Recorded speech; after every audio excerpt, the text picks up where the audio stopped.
ನಿಮ್ಮ ಅಪ್ಲಿಕೇಶನ್ ಎಲ್ಲ ಕರೆಕ್ಟ್ ಆಗಿದೆ, ಅಕ್ಸೆಪ್ಟ್ ಆಗಿದೆ. ನೀವು ಚುನಾವಣೆಗೆ ನಿಲ್ಬಹುದು. ಕೊಡ ಇಲ್ಲಿ.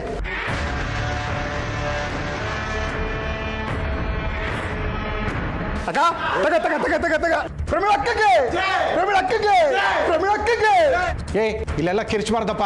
ಸರಿ ಸರಿ.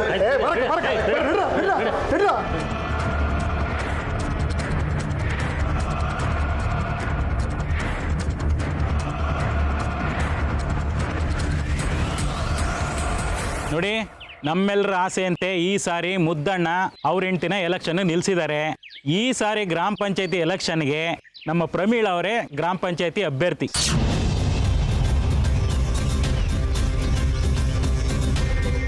ನೋಡ್ರಪ್ಪ, ನಮ್ಮೆಲ್ಲರ ಬೆಂಬಲ ಅವ್ರಿಗಿರಬೇಕು.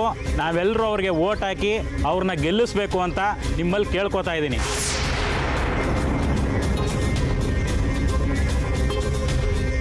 ಪ್ರಮೀಳಕ್ಕನ್ಗೆ, ಪ್ರಮೀಳಕ್ಕನ್ಗೆ, ಪ್ರಮೀಳಕ್ಕನ್ಗೆ, ಪ್ರಮೀಳಕ್ಕನ್ಗೆ, ಪ್ರಮೀಳಕ್ಕನ್ಗೆ, ಪ್ರಮೀಳಕ್ಕನ್ಗೆ, ಪ್ರಮೀಳಕ್ಕನ್ಗೆ, ಪ್ರಮೀಳಕ್ಕನ್ಗೆ, ಪ್ರಮೀಳಕ್ಕನ್ಗೆ, ಪ್ರಮೀಳಕ್ಕನ್ಗೆ.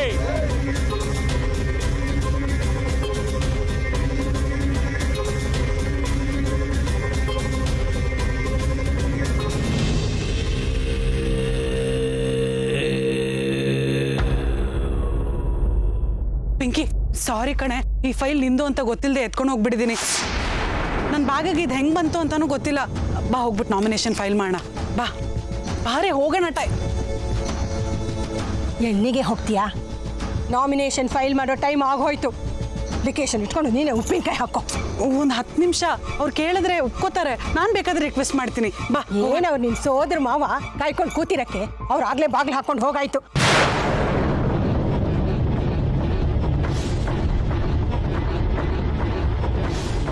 ಮಾವ, ನೀವಾದರೂ ಹೇಳಿ ಪಿಂಕಿಗೆ, ಹೋಗ್ಬಿಟ್ಟು ನಾಮಿನೇಷನ್ ಫೈಲ್ ಮಾಡೋಣ. ಬನ್ನಿ. ಟೈಮ್ ಆಗೋಯ್ತಮ್ಮ, ಈಗೇನು ಮಾಡೋಕ್ಕಾಗಲ್ಲ. ಚೇರ್ಮನ್ರೇ, ನಿಮ್ಗಾದ್ರೂ ಅವ್ರು ಚೆನ್ನಾಗಿ ಪರಿಚಯ ಅಲ್ವಾ? ಇಷ್ಟು ವರ್ಷ ಚೇರ್ಮನ್ರಾಗಿದ್ರಿ, ನೀವು ಹೇಳಿದ್ರೆ ಅವ್ರು ಒಪ್ಕೋತಾರೆ. ಬನ್ನಿ ಚೇರ್ಮನ್ರೇ, ನೀವಾದರೂ ಹೇಳಿ. ಇಲ್ಲ ಕಣಮ್ಮ, ಯಾರು ಏನೇ ಹೇಳಿದ್ರು ನಡೆಯಲ್ಲ. ಟೈಮ್ ಆಗೋಗಿದೆ, ಮುಗೀತು ಕೆಲಸ ಅಷ್ಟೇ.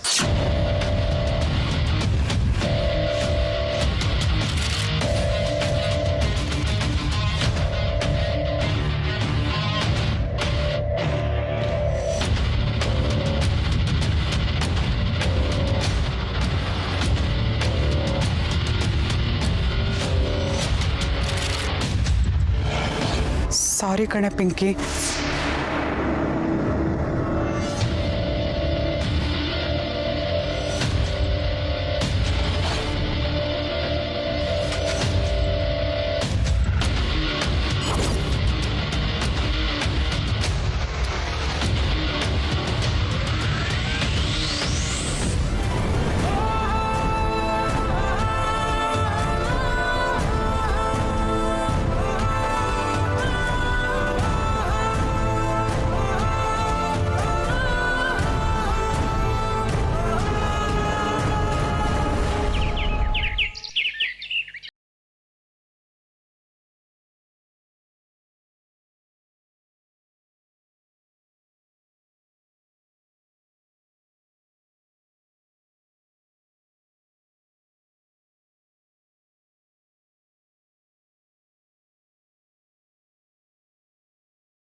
ಪಿಂಕಿ, ನಾನು ನಿಜವಾಗ್ಲೂ ಬೇಕು ಅಂತ ಇದನ್ನೆಲ್ಲ ಮಾಡಿಲ್ಲ ಕಣೆ.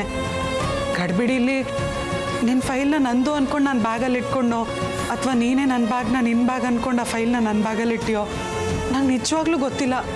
ನಾನಂತೂ ಬೇಕು ಅಂತ ಇದನ್ನೆಲ್ಲ ಮಾಡಿಲ್ಲ ಕಣೆ. ಪ್ಲೀಸ್ ನನ್ನ ನಂಬು.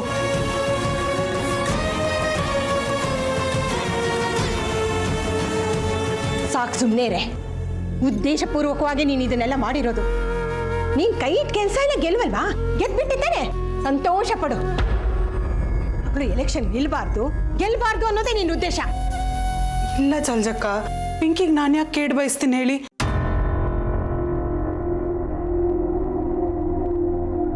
ಅದೇ ಈ ಮನೇಲಿ ನೀನೇ ಮೆರಿಬೇಕು ಅಂತ ಆಸೆ ಇತ್ತು ನಿಂಗೆ. ಏನೋ ದೊಡ್ಡದಾಗಿ ಸಾಧಿಸಿ ಗುಡ್ಡೆ ಹಾಕ್ಬಿಟ್ಟಿದ್ದೀನಿ ಅಂತ ಹೊಗಳಿಸ್ಕೋಬೇಕು ಅಂತ ಇತ್ತು.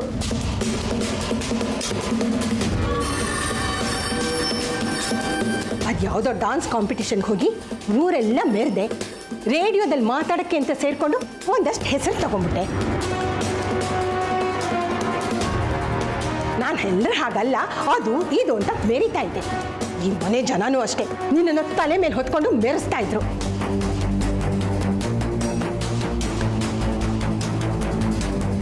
ಈಗ ನನ್ನ ಮಗಳೇನಾದ್ರೂ ಮುಂದೆ ಬಂದ್ಬಿಟ್ರೆ ಆ ಪಟ್ಟ ನಿನ್ನಿಂದ ಹೊಟ್ಟೋಗುತ್ತಲ್ಲ, ಅದಕ್ಕೆ ಬೇಕಂತ ಮಾಡಿದ್ಯಾ?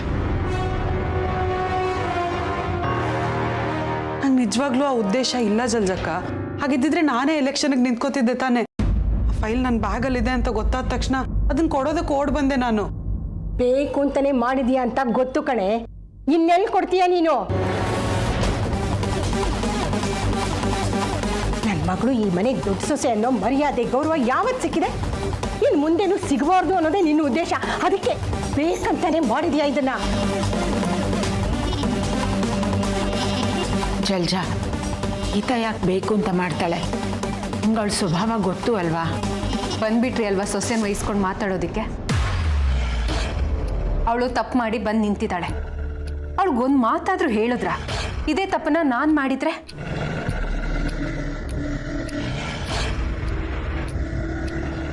ಕೇಳೆ, ಇನ್ನೊಂದ್ಸಲ ಕೇಳು ಅವ್ರನ್ನ.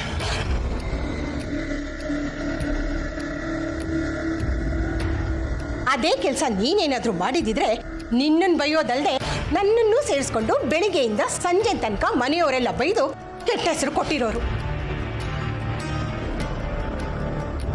ಆದ್ರೆ ಈಗ ತಪ್ಪು ಮಾಡಿರೋದು ಗೀತಾ ಅಲ್ವಾ? ಅವಳನ್ನ ಯಾಕಂತಾರೆ ಈ ಮನೆಯವರು? ನನ್ನಿಂದ ತಪ್ಪಾಗಿರೋದು ನಿಜ, ನೀವೇನಂದ್ರೂ ಅನ್ನಿಸ್ಕೋತೀನಿ. ಆದರೆ ನಾನು ಬೇಕು ಅಂತ ನಿಜವಾಗ್ಲೂ ಇದನ್ನ ಮಾಡಿಲ್ಲ.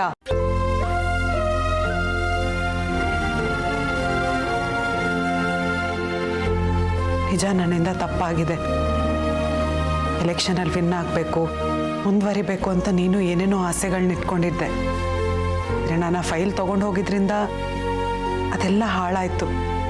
ಆದರೆ ನಾನು ನಿಜವಾಗ್ಲೂ ಇದನ್ನೆಲ್ಲ ಬೇಕು ಅಂತ ಮಾಡಿಲ್ಲ ಕಣೆ. ಹಾಳು ಮಾಡಿದ್ಯಲ್ವಾ? ಈಗ ಮಾತಾಡಿ ಏನು ಪ್ರಯೋಜನ? ಅಲ್ಲ, ನೀನು ಎಲೆಕ್ಷನ್ಗೆ ನಿಲ್ಬಾರ್ದು ಅಂತ ನಾನು ಇದನ್ನೆಲ್ಲ ಮಾಡಿದ್ದೀನಿ ಅನ್ನೋ ಥರ. ಅದಕ್ಕೋಸ್ಕರನೇ ಮಾಡಿದೀಯಾ ಗೀತಾ?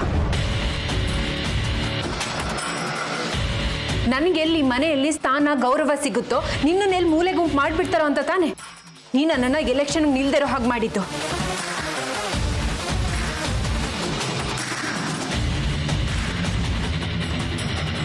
ಯಾಕೆ ಪಿಂಕಿ ಹಾಗೆ ಮಾತಾಡ್ತೀಯ? ಕರೆಕ್ಟೇ. ನೀವು ನಿಮ್ಮ ಸೊಸೆನ ವಹಿಸ್ಕೊಳ್ಳೋದ್ರಲ್ಲಿ ಏನೂ ತಪ್ಪಿಲ್ಲ ಚಿಕ್ಕತ್ತೆ. ಯಾಕೆ ಹೇಳಿ? ಇವಳು ನಿಮ್ಮ ಸೊಸೆ, ನಿಮ್ಮ ಮಗನ ಹೆಂಡ್ತಿ. ವಹಿಸ್ಕೊಳ್ಳೋದ್ರಲ್ಲಿ ತಪ್ಪಿಲ್ಲ ಬಿಡಿ. ಮಾತಿಗಷ್ಟೇ ನೀವು ಹೇಳೋದು ದತ್ತನೋ ಲಕ್ಕಿನೋ ನನ್ನ ಮಗಂದಿರ್ತಾರ, ಇಬ್ರು ಒಂದೇ ಅಂತ. ಆದರೆ ನಿಮಗೆ ನಿಮ್ಮ ಮಗ ನಿಮ್ಮ ಸೊಸೆನೇ ಮುಖ್ಯ. ನಾವಿಬ್ರು ಯಾವತ್ತಿದ್ರು ಹೊರಗಡೆ ಅವರೇ. ನಾನು ಯಾವತ್ತೂ ನಿನ್ನನ್ನು ಗೀತನ ಬೇರೆ ಬೇರೆ ಅಂತ ನೋಡ್ಕೊಂಡಿಲ್ಲ ಕಣೆ. ಬಾಯ್ ಬಿಟ್ಟು ಹೇಳಲ್ಲ ಚಿಕ್ಕತ್ತೆ, ಆದರೆ ನಿಮ್ಮ ಮನಸ್ಸಲ್ಲಿರೋದು ಅದೇ.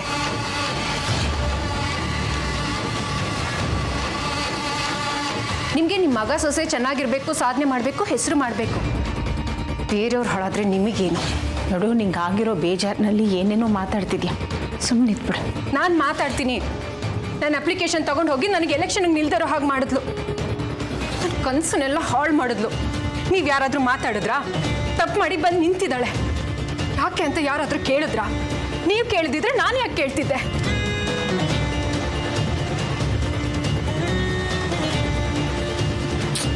ಅವಳು ಹೇಳ್ತಿದ್ದಾಳಲ್ವಾ ಅವಳು ಬೇಕು ಅಂತ ಮಾಡಿಲ್ಲ ಅಂತ. ಅವಳು 1000 ಹೇಳ್ತಾಳೆ, ಅದನ್ನೆಲ್ಲ ನಂಬೋಕ್ಕಾಗುತ್ತಾ? ನಿಮಗೆಲ್ಲ ಗೊತ್ತಿಲ್ಲ ಸುಮತಿ, ಮಳ್ಳಿ ಇವಳು. ನನ್ನ ಮಗಳು ಮನ್ಸಲ್ಲಿ ಏನು ಇಟ್ಕೊಳ್ಳೋದಿಲ್ಲ, ವಟ ವಟ ಅಂತ ಮಾತಾಡ್ಬಿಡ್ತಾಳೆ. ನಿಮ್ಮೆಲ್ಲರ ಕಣ್ಣಿಗೆ ಅವಳು ಕೆಟ್ಟವಳು, ಆದ್ರೆ ಇವಳು ಮನ್ಸಲ್ಲೇ ಎಲ್ಲ ಮಾಡ್ತಾಳಲ್ಲ, ಅದಕ್ಕೆ ಇವಳು ಅಂದ್ರೆ ಮುದ್ದು, ನಿಮ್ಗೆ ಪ್ರೀತಿ ಎಲ್ಲ ಅವ್ರ ತಾಯಿ ಬುದ್ಧಿನೇ.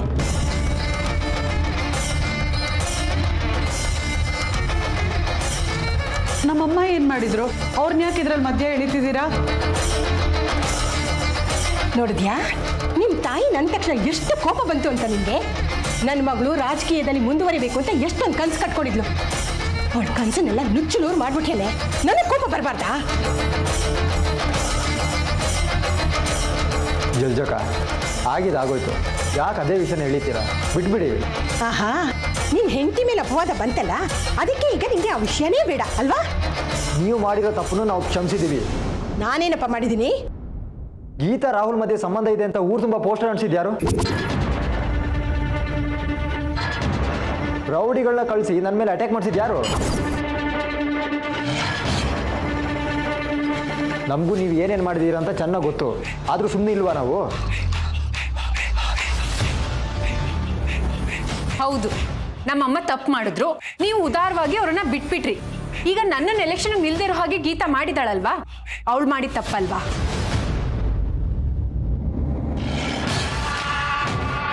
ನೀವು ಎಲೆಕ್ಷನಲ್ಲಿ ನಿಲ್ಬಾರ್ದು ಅನ್ನೋ ಉದ್ದೇಶ ಗೀತಂಗೆ ಇರಲಿಲ್ವಲ್ಲ? ಆ ಉದ್ದೇಶ ಇಲ್ಲ ಅಂದಿದ್ರೆ ನನ್ನ ಅಪ್ಲಿಕೇಶನ್ ಪೇಪರ್ ಯಾಕೆ ತಗೊಂಡು ಹೋದ್ಲು ಅವಳು?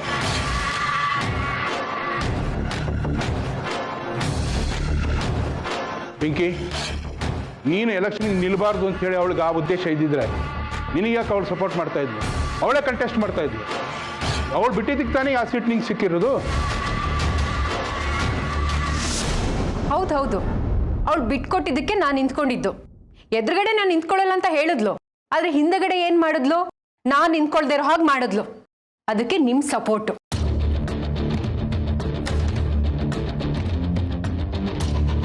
ನಾನೇನಮ್ಮ ಮಾಡಿದೆ? ನೀನು ಜವಾಬ್ದಾರಿಯಾಗಿ ಅಪ್ಲಿಕೇಶನ್ ತಂದು ಕೊಡಬೇಕಾಗಿತ್ತು. ಅದಕ್ಕೆ ನಾನು ಹೊಣೆನಾ? ಹೌದು ಮಾವ, ತುಂಬಾ ದೊಡ್ಡ ಅವಕಾಶ ಮಾಡಿಕೊಟ್ಟಿದ್ದೀರಾ ನಿಮ್ಮ ಸೊಸೆ ಮುಂದೆ ಬರಲಿ ಅಂತ. ಅದು ಇವರಿಬ್ರು ಬಿಟ್ಕೊಟ್ಟಿದ್ದಕ್ಕೆ ನಾನು ಬಂದು ರಿಕ್ವೆಸ್ಟ್ ಮಾಡಿದ್ದಕ್ಕೆ. ಆದ್ರೆ ಯಾವತ್ತಾದ್ರೂ ಒಂದು ದಿನ ನೀವು ನಿಮ್ಮ ಮಗ ಸೊಸೆಗೆ ಇಂಪಾರ್ಟೆನ್ಸ್ ಕೊಟ್ಟಿದ್ದೀರಾ? ಒಳ್ಳೆ ಅಪ್ಪನಾಗಿ ನಮ್ಮಿಬ್ರಿಗೂ ಏನಾದ್ರೂ ಮಾಡಿದ್ದೀರಾ ಹೇಳಿ?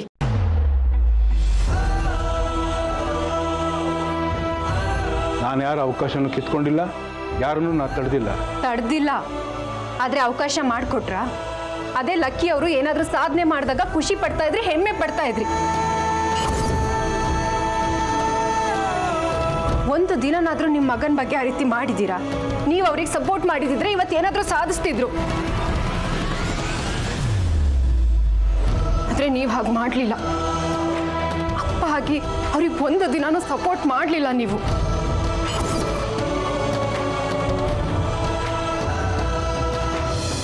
ನೋಡಮ್ಮ, ಇಂಥದ್ದು ಮಾಡು ಅಂತ ನಾವು ಹೇಳ್ಬೋದು, ಕೈ ಹಿಡಿದು ನಡ್ಸೋಕ್ಕಾಗಲ್ಲ. ಅದು ಅವ್ರಿಗೆ ಬಿಟ್ಟಿದ್ದು.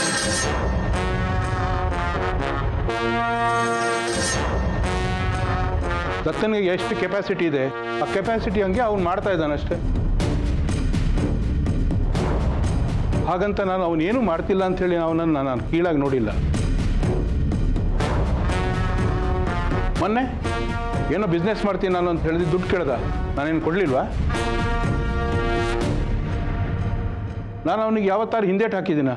ಪೂರ್ತಿ ಸಪೋರ್ಟ್ ಮಾಡ್ಕೊಂಡೇ ಬಂದಿದ್ದೀನಲ್ಲ. ನೀನು ಅಷ್ಟೇ, ಈ ಪಂಚಾಯತಿ ಚೇರ್ಮನ್ ಆಗಲಿಕ್ಕೆ ಇವರೆಲ್ಲ ಹೇಳಿದ್ರು ಅಂಥೇಳಿ ನಾನು ಒಪ್ಪಿದ್ದು.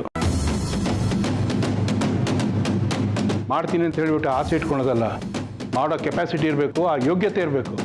ಹೌದು ಮಾವ, ನನಗೆ ಯೋಗ್ಯತೆ ಇಲ್ಲ. ಅದೇ ಗೀತಾ ನಿಂತ್ಕೊಂಡಿದ್ರೆ ನಿಮಗೆ ಖುಷಿ ಪಡ್ತಾ ಇದ್ರಿ. ಒಬ್ಬ ಅಪ್ಪ ಆಗಿ ಮಗ ಸೊಸೆಗೆ ಅನ್ಯಾಯ ಮಾಡ್ತಿದ್ದೀರಾ, ಮೋಸ ಮಾಡ್ತಿದ್ದೀರಾ. ಮೋಸ್ಕಾರ ನೀವು.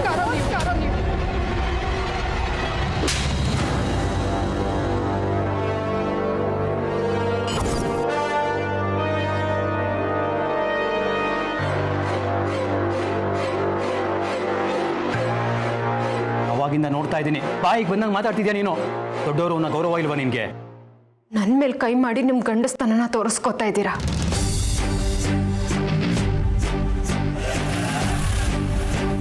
ಇದೇ ಕೋಪ ನಿಮ್ಮಪ್ಪ ನಿಮ್ಮನ್ನ ಮೂಲೆ ಗುಂಪು ಮಾಡ್ದಾಗಿರ್ಬೇಕಾಗಿತ್ತು. ಕೇಳಬೇಕಾಗಿತ್ತು ಯಾಕೆ ಹೀಗೆ ಮಾಡಿದ್ರಿ ಅಂತ. ಬಿಟ್ಟು ಹೆಂಡತಿ ಮೇಲೆ ಕೈ ಮಾಡ್ತೀರ. ಏನೇ ನಮ್ಮಪ್ಪ ನಿನ್ಗೆ ಏನು ಅನ್ಯಾಯ ಮಾಡಿದ್ದಾರೆ? ಹೇಳ್ಬೇಕಲ್ಲಿಷ್ಟು ಹೇಳೋದಿಕ್ಕೆ ಒಂದ ಎರಡ? ನಾನು ಈ ಮನೆಗೆ ಮದುವೆ ಆಗಿ ಬಂದಾಗಿಂದ ನೋಡ್ತಾನೆ ಇದ್ದೀನಿ. ಈ ಮನೆಗೆ ದೊಡ್ಡ ಮಗ ನೀವು. ನಿಮಗೆ ಜವಾಬ್ದಾರಿ ಕೊಡಬೇಕು, ನಿಮ್ಮನ್ನು ಸೆಟ್ಲ್ ಮಾಡ್ಬೇಕಂತ ಯಾವತ್ತಾದ್ರೂ ಯೋಚನೆ ಮಾಡಿದಾರ ಇವರು?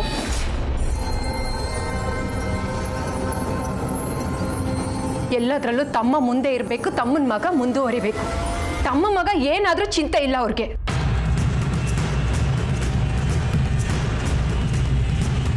ನಿಮ್ಮ ಅಪ್ಪನ ಪ್ರಕಾರ ಲಕ್ಕಿಯವರು ಪಾಂಡವರು, ನೀವು ದುರ್ಯೋಧನ.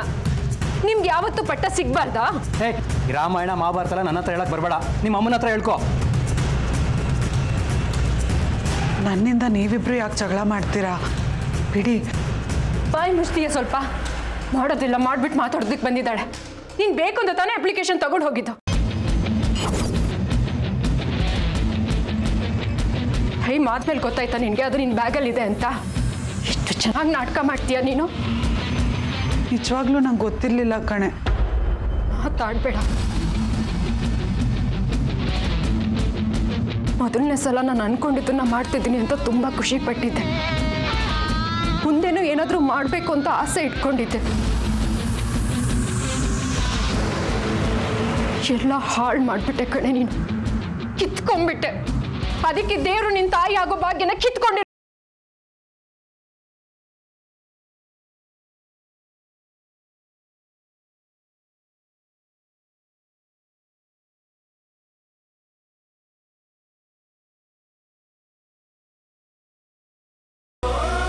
ನನ್ನ ಭವಿಷ್ಯನ ಹಾಳು ಮಾಡಿದೀಯ. ನೀನ್ ಮಾತ್ರ ಉದ್ಧಾರ ಆಗಲ್ಲ ಕಣೆ. ಹಾಳಾಗಿ ಹೋಗ್ತೀಯ.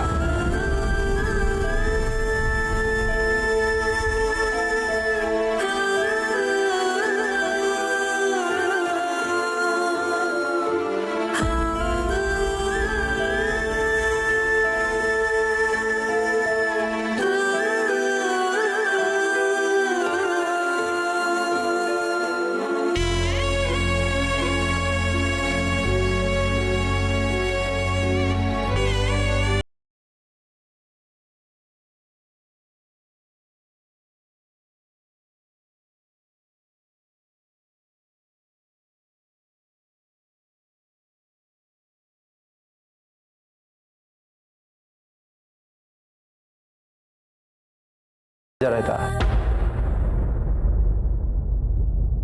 ಅವಳು ಹೇಳಿದಲ್ಲಿ ತಪ್ಪೇನೂ ಇಲ್ಲ ಬಿಡಿ. ನನ್ನಿಂದ ಅವಳಿಗೆ ಅಷ್ಟೊಳ್ಳೆ ಅವಕಾಶ ತಪ್ಪೋಯ್ತು. ಸಿಟ್ಟು ಬಂದಿರುತ್ತಲ್ವಾ, ಅದಕ್ಕೆ 4 ಮಾತಂದ್ಲು. ಬಿಟ್ಬಿಡು, ಅವ್ರು ಹೇಳಿದ್ದೆಲ್ಲ ಮನ್ಸಿಗೆ ತಗೋಬೇಡ. ಬೈದ್ಲು ಅಂತೇನು ಬೇಜಾರಿಲ್ಲ, ಆದರೆ ನನ್ನನ್ನು ಅವಳು ತಪ್ಪಾಗಿ ತಿಳ್ಕೊಂಡ್ಲಲ್ಲ, ಅದಕ್ಕೆ ಯೋಚನೆ ಅಷ್ಟೆ. ಅವ್ರ ಬಗ್ಗೆ ನಿನಗೆ ಗೊತ್ತಲ್ವಾ, ಎಲ್ಲದಕ್ಕೂ ನಾವೇ ಕಾರಣ ಅಂತ ಅನ್ಕೋತಾರೆ. ಆದರೂ ನಾನು ತಪ್ಪು ಮಾಡಿಲ್ಲ ಅಂತ ಅವಳಿಗೆ ಅರ್ಥ ಮಾಡಿಸ್ಬೇಕಲ್ವಾ? ಏನು ಉಪಯೋಗ ಇಲ್ಲಮ್ಮ. ನೋಡಮ್ಮ, ನೀನು ಏನೇ ಹೇಳಿದ್ರು ಪಿಂಕಿ ನಂಬಲ್ಲ. ಆದ್ರೆ ನಮ್ಗೆ ಯೂಸು ಇಲ್ಲ. ತಾನು ತಿಳ್ಕೊಂಡಿರೋದೇ ಸರಿ ಅಂತ ಅನ್ಕೊಂಡಿದ್ದಾಳೆ. ಅದನ್ನು ನಾವು ಬದಲಾಯಿಸಕ್ಕಾಗಲ್ಲ. ಅದು ಸಣ್ಣ ಬುದ್ಧಿ, ಅದನ್ನು ಬಿಟ್ಬಿಡ್ಬೇಕು.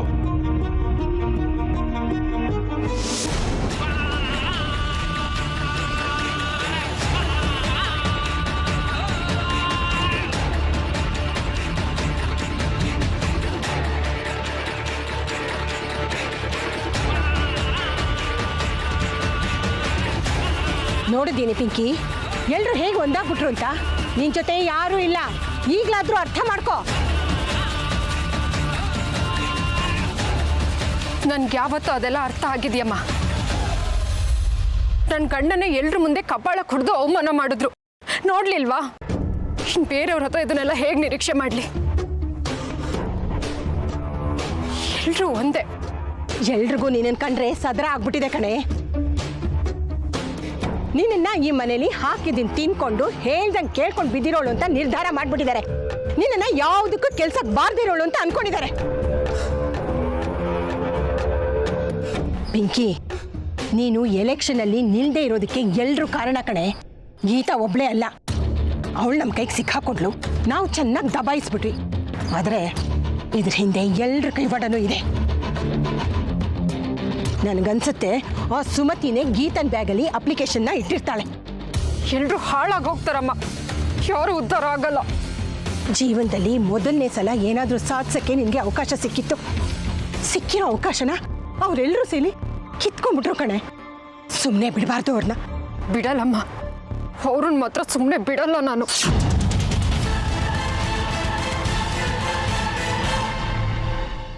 ಸಣ್ಣ ಬುದ್ಧಿ ಅಂತ ಯಾಕೆ ಹೇಳ್ತೀರಾ ಮಾವ? ಪಾಪ ಅವಳೇನು ತಪ್ಪು ಮಾಡಿದ್ದಾಳೆ. ಯಾರಿಗೇ ಆಗಲಿ ಇಂಥ ಅವಕಾಶ ತಪ್ಪೋದ್ರೆ ಸಿಟ್ಟು ಬರೋದು ಸಹಜ ಅಲ್ವಾ? ಅವಕಾಶ ಕೈ ತಪ್ಪು ಹೋಯ್ತು ಅಂತ ತಿಳ್ಕೊಳಕ್ಕಿಂತ ಅದನ್ನು ಹೇಗೆ ಬಳಸ್ಕೊಬೇಕು ಅದ್ರ ಬಗ್ಗೆ ಯೋಚನೆ ಮಾಡಬೇಕಾಯ್ತು. ಗೀತಾ ಅವಳಿಗೆ ಆ ಸ್ಥಾನನ ನಿಭಾಯಿಸಕ್ಕೆ ಆಗ್ತಿರ್ಲಿಲ್ಲಮ್ಮ. ಅವಳು ಈ ಎಲೆಕ್ಷನ್ಗೆ ನಿಲ್ಲೋದು ತಪ್ಪಿದ್ದು ಬಹಳ ಒಳ್ಳೆದಾಯ್ತು. ಅವಳಿಗೆ ಬೇಜಾರಾಗಿದೆ ನಿಜ, ಅದರಿಂದ ಒಂದು 4 ಮಾತು ನಿನಗೆ ಹೇಳಿರ್ಬೋದು. ಅವಳೇನಾದ್ರು ಚೇರ್ಮನ್ ಆಗಿ ಊರಿಗೆ ಸರಿಯಾಗಿ ಕೆಲಸ ಮಾಡದಿದ್ದರೆ ನಮ್ಮ ಮನೆಗೆ ಕೆಟ್ಟ ಹೆಸರಲ್ವ?